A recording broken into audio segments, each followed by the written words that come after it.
Chapitre 6. La pluie remplissait les caniveaux, et sur les trottoirs éclaboussait jusqu'aux genoux. Des grands flics, dans des cirés qui luisaient comme des canons de fusil, s'amusaient à porter des filles qui gloussaient pour leur faire franchir les endroits difficiles. La pluie battait fort sur le toit de la voiture, et le Burbank de la capote commençait à fuir. Une flaque d'eau se formait sur le plancher, afin que je puisse y tremper mes pieds. Ce genre de pluie en début d'automne, ce n'était pas habituel. Je me suis bagarré pour enfiler un trench coat, je me suis précipité au plus proche drugstore, et j'y ai acheté un demi-litre de whisky.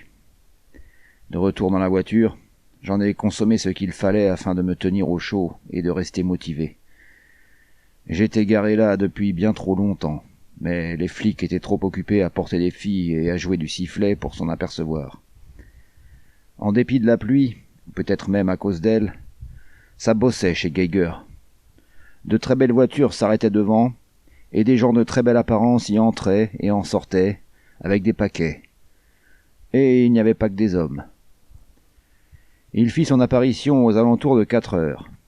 Un coupé couleur crème s'arrêta devant la boutique, et j'eus un aperçu du visage replet et de la moustache à la Charlie Chan lorsqu'il s'en extirpa pour entrer dans la boutique. Il n'avait pas de chapeau, et portait un impair à ceinture en cuir vert. À cette distance, je ne pouvais pas voir son œil de verre. Un grand jeune homme en blouson, de très belle allure, sortit de la boutique, déplaça le coupé jusqu'au coin de la rue et revint à pied, ses cheveux noirs et brillants plaqués par la pluie. Il s'écoula encore 1 heure.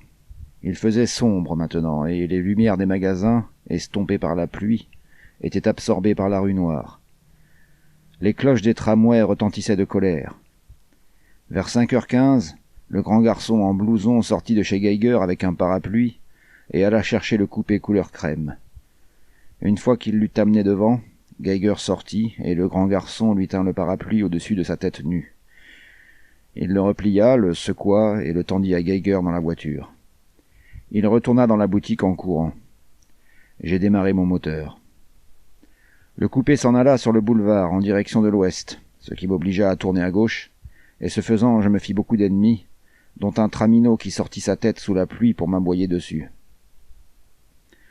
Le coupé avait déjà 2 blocs d'avance sur moi, avant que je n'entre dans le rythme. J'espérais que Geiger rentrait chez lui.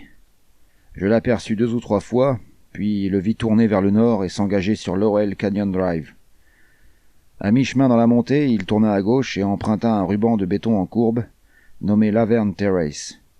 C'était une rue étroite, avec d'un côté une haute paroi, et de l'autre un éparpillement de maisons ressemblant à des chalets, construites plus bas sur la pente, de sorte que leurs toits ne dépassaient guère le niveau de la route.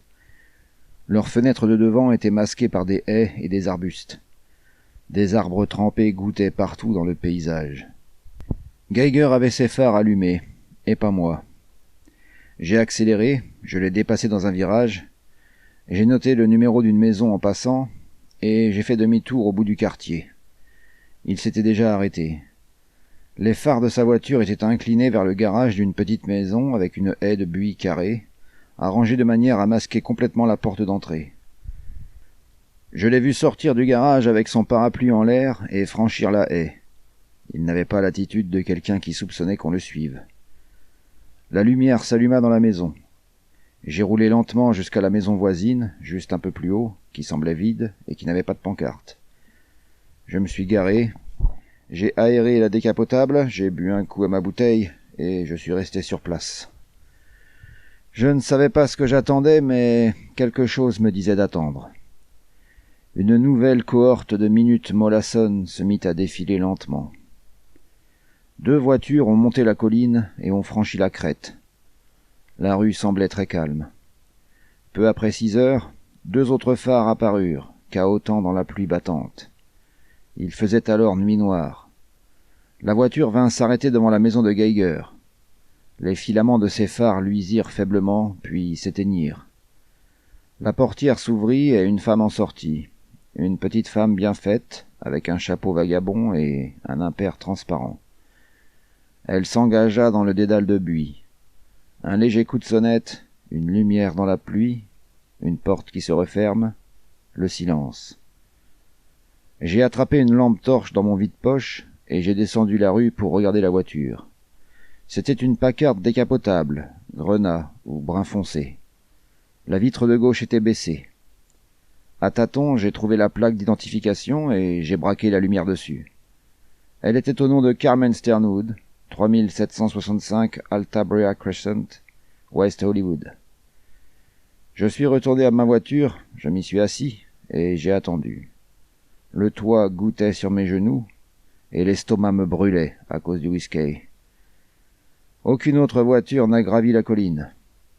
Aucune lumière ne s'est allumée dans la maison devant laquelle j'étais garé. Le quartier semblait parfait pour quelqu'un qui aurait de mauvaises habitudes.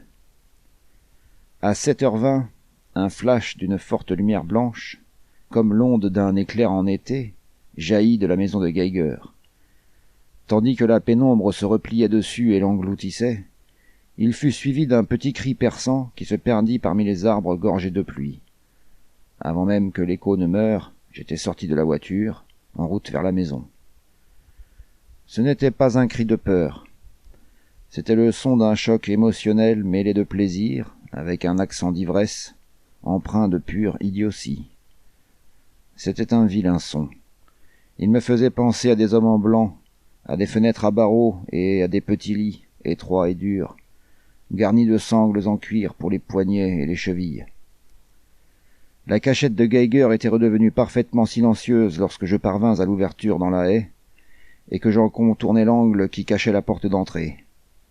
En guise de heurtoir, un anneau de fer dans la gueule d'un lion.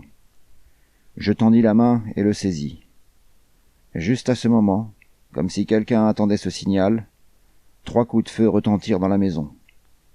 Il y eut un son qui aurait pu être celui d'un long soupir rauque. Puis le faible bruit de quelque chose qui s'écroulait au sol. Puis des pas rapides dans la maison, s'éloignant. Un étroit passage menait à la porte, comme une passerelle au-dessus d'un ravin, qui reliait le mur de la maison au bord de la pente. Il n'y avait pas de porche, pas de sol ferme, aucun moyen de faire le tour de la maison. L'entrée de derrière donnait sur un escalier en bois qui s'élevait depuis la route en contrebas. Je l'ai su, car je venais d'entendre le bruit des pas qui descendaient les marches. Puis j'entendis le brusque rugissement d'une voiture qui démarrait. Il s'évanouit rapidement au loin. Il m'a semblé, sans que je n'en sois sûr, que ce bruit fut suivi de celui d'une autre voiture.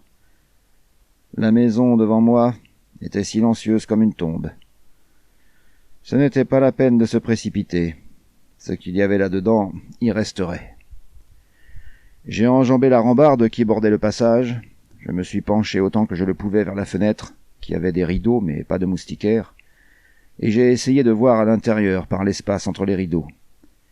J'ai vu un mur éclairé par une lampe et le bord d'une bibliothèque. Je suis revenu sur le passage et je suis allé jusqu'à la haie, d'où j'ai pris mon élan pour donner de l'épaule contre la porte. C'était idiot.